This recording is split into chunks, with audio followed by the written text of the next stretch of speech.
Responding to comments today, and here's what you say. Okay, so here's a good example about why religion needs to go. Okay, so what you're saying is your friend died because he was vegan, and your God let that happen? Fuck's the matter with your God? As a vegan, you disgust me. You're probably not really vegan. Or is your God fucked up? Seriously, mentally handicapped, retarded. Well, what can I say? There's a shitstorm approaching. I hope you brought an umbrella and some Febreze, because it's about to be rough in here. So yes, I'm talking about that vegan teacher once again. It seems she has chosen to steer course a little bit and focus on attacking religion. So instead of trying to find a new sustainable avenue to keep herself afloat and so she doesn't have to deal with these heavy topics anymore, she's just decided, I'm just gonna go all in on talking shit about religion and attacking religious people, and of course scripture itself. So that's what she is doing here, along with a couple of other things. Somebody actually tried to call her out saying, I'm vegan and you disgust me, and basically trying to condemn vegan teacher for being a pile of poop. And of course she just responds by saying, well, you're not actually vegan. Responding to comments today, and here's what you say. You're right. As a vegan, you disgust me. Okay, so you're a vegan and I disgust you. Well, here's my first thought on the whole thing, okay, is that you're probably not really vegan because you're making this about you and about me, and it's about the animals. Don't forget, not about us. All right, let's keep reading. When people find out about my veganism, they always say, oh, you're that vegan teacher. Why would they say that? Do we look alike? And if they say that, do you say to them, actually, you should say, I'm not that vegan teacher, but I am a vegan teacher, and then you should continue to proceed to explain why veganism is a social justice movement based on ending the exploitation of the innocent. That's what you should be doing. Are you doing that? I, for one, would like to proudly make an announcement that I am not a vegan and you disgust me. For good reason, of course. Now, as a vegan, I can only think of, 100 billion reasons why that vegan teacher might disgust you. But I'm not gonna list them all off. I'm sure most of you probably already know. But she is a disgusting, vile, despicable, poor excuse for a human being. There's too many reasons to count why somebody may be disgusted by her, so I'm not even gonna bother. So yeah, that's a pretty common thing that she likes to do. So she's even an enemy to her own community. That's actually one of the reasons that vegan teacher is such a problem for the vegan movement as a whole. Not only does she push people away from veganism, honestly, I'm starting to believe that she's an industry plant, from meat and dairy to actually destroy the veganism movement entirely. I mean, think about it, guys. Veganism was popping off pretty hard a couple years ago, and then what happened? Vegan teacher kind of rose to popularity, and what happened to the vegan movement since then? It's been on a very steep decline in comparison to where it was before. And I'm not saying she single-handedly caused that. Of course, she had the help of her daughter, in quotations, Miss Vegan Booty, Tosh Peterson, whatever you want to call the loser. And then, of course, there's people like Earthling Ed out there. I mean, Earthling Ed, honestly, probably actually does convert more people than he turns away, so he's actually doing God's work for the vegan movement. But I still don't like the dude. But yeah, this clown-ass witch will just tell anybody that doesn't fully 100% agree with her and her methods that, well, you're just not actually vegan.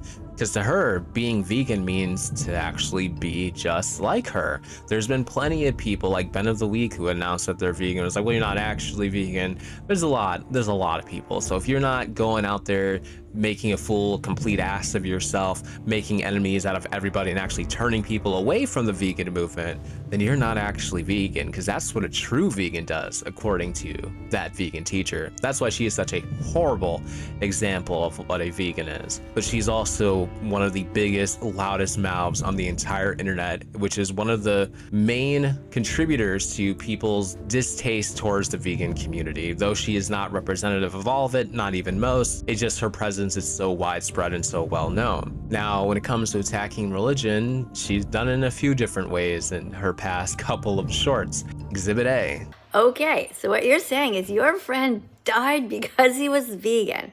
So he died eating vegetables and fruits and healthy foods, and your God let that happen? The fuck's the matter with your God?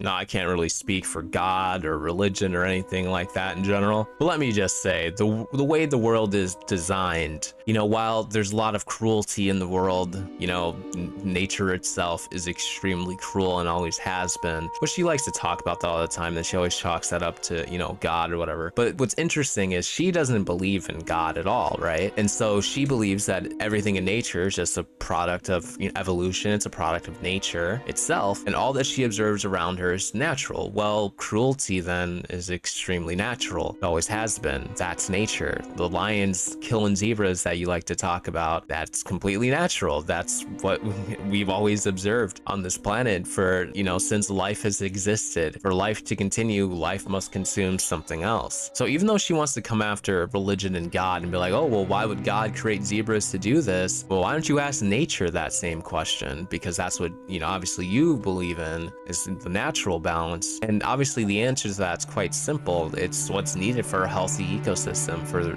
life to thrive on this planet, there has to be checks and balances. The carnivores eat the herbivores, keep herbivore populations in check so they don't eat all the plants and starve themselves and make plants non-existent, and then all life cease to exist as we know it. But of course, vegans want to reject that part of nature, right? They want to reject that. They want to reject their own nature, their own biology, which is fine, if that's a personal choice that you just want to do for yourself because you feel a certain way about cruelty. For me, for instance, I don't eat any red meat because of how I feel about how cows and pigs and stuff like that are treated in the meat and dairy industry.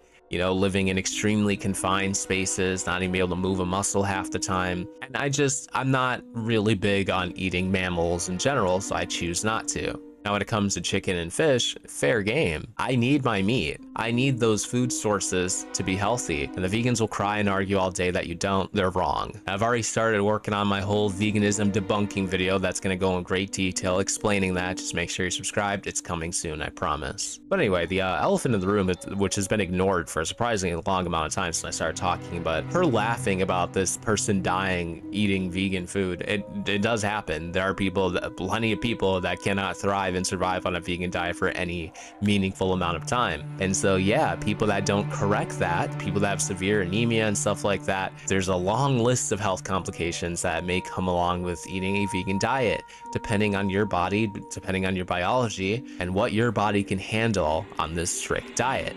So yeah, it's not surprising that there's people croaking on a vegan diet.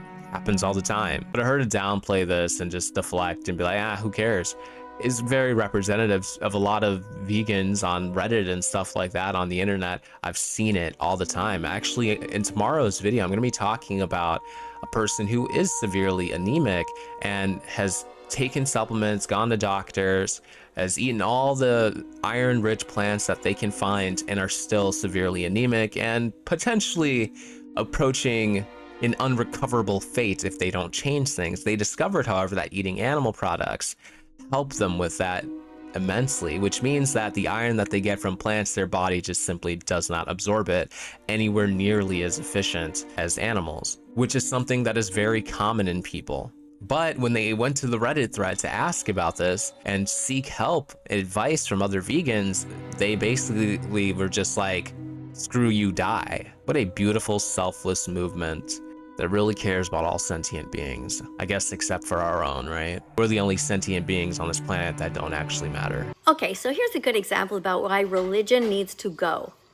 People who believe in religions are fucking insane. If you actually think that your God wants you to cut the head off of somebody after torturing them for a lifetime of hell on a factory farm, something is seriously wrong with your head. Like, literally just think about it for a second, okay? Do you actually believe that your God is good? Or is your God fucked up? Seriously, mentally handicapped, retarded? What kind of a God would want you to hurt an innocent animal? And what kind of a sacrifice is this? You're not sacrificing anything. You're hurting somebody innocent. Can you not have the imagination to just picture that you were born in that innocent animal's body and how you would feel? It's nuts. Stop being religious. Cut it out. Obviously, even as not being a particularly religious person myself, I am definitely going to condemn her talking so ill of God, because there are a lot of people, the vast majority of people in the world, believe in a type of God, a God of some variety, and using this sort of blasphemous language towards that figure is pretty vile, to say the least. I mean, it doesn't surprise me the way she talks so ill of the Pope. She does not care about respecting people's religions, though she does, for some reason, expect you to care about her ideology, her lifestyle choice, her veganism, which is not particularly different from somebody believing in a religion. It's very, very, very similar. But obviously she can't see that through her delusional brain. Now, again, let's take the religion out of it, right? She's like, well, what kind of God would, create animals that kill other animals and would, basically create a world that has suffering? So let's just take that out of the equation and let's just go with the world that she believes in, right? The one that has no God, right? That everything is just a product of nature. I've already kind of touched on this. It's not vastly different. But if it's not so crazy to believe that nature itself is so cruel, but you also believe that nature is a very good thing, you love nature, that's why you want to protect it, right? You want to protect these animals that are part of nature. That's really important to you, upholding it, right? Because you think it's good. How's that any different from somebody believing in a God being good that does the same things? Make that make sense. If you don't understand that, you don't believe that, then you think nature in and of itself is evil. And in which case, if you think nature is evil, then why would you want to protect it? Why would you want to protect and save the animals? It's not like pigs are innocent. Pigs are evil too, according to you, because they eat other animals. Even cows will eat other animals. Even chickens will eat other animals. So are they evil? Because according to you, if a God that created animals that do this is evil, then a nature that created animals that do this is also evil. So why would you want to protect that? Make that make sense, vegan teacher. Now, lastly, we're going to be talking about her doing the whole vegan virginity thing again and how you're born vegan. I don't know. Yes, you were born vegan. Yes, you are still vegan if your mom gave you non-vegan formula, because you didn't make the choice to hurt the animals, which means you're still vegan. Every single person here was born vegan, and you can go back to your roots and you can be vegan again very easily. It is not your fault if your parents put corpses on a spoon or a fork and shoved it into your mouth. You didn't know. You never consented to it. You never said, yeah, Mom, go out there and kill that pig for me, or go out and chop off that lamb's head. You didn't do that when you were little. You loved animals. Remember? Remember all the little toys that you used to have? Remember how you used to love the Disney movies? Yeah, that was you. It's really you. You were born vegan, and you should go back to your roots and be vegan again. Reclaim your vegan virginity. Start over. Start today. I mean, it goes without saying, you can't be born with an ideology, right? You can't be born making a certain lifestyle choice. You're not fully autonomous. You don't have consciousness. You can't make a conscious decision to be vegan. You can't be born vegan. You can't really be born into any sort of ideology. You can't be born Christian, for instance. You can't even really be born with any, man-made identity. It doesn't really make a whole lot of sense. Now, even logistically, it doesn't even really add up, because, I mean, even if you're being breastfed or whatever, like, you're consuming an animal product. I know you guys still somehow consider that vegan because like they're consenting to it, but also bees technically consent to humans taking their honey, because they literally make excess honey for us to take, because there actually is sentience within bees, and they're able to understand that beekeepers effectively protect them and provide them with a home and resources, and in exchange they give us the honey. Like, they're consenting too, so how is honey not vegan? So if consent makes it vegan, just make it make sense, because it ain't making a whole lot of sense. Even cows, they'll walk up to the machines that milk them, so they're consenting to being milked. So milk is vegan too now. So what's going on here? Like, you got to be logically consistent. You can't just keep drawing these boundaries wherever you want to. If you can just draw artificial boundaries anywhere your brain decides, then the boundaries are completely worthless and useless. They mean nothing. So it's either all consensual, therefore vegan, or consent means nothing, and you're just consuming animal products and therefore not vegan. So no. people are not born vegan. That's stupid as hell. And the term vegan virginity is one of the dumbest things you've invented. I've never even heard another vegan say this. This is like strictly just you. And I'm telling you right now, the B12 supplements, I don't know if you're taking them or not, but something is not working. You are severely B12 deficient. You need to fix that immediately. Okay, so you love somebody who created lions to devour baby zebras in front of their crying and desperate mothers. That's who you choose to love? That's pretty fucked up. I wonder who you hate.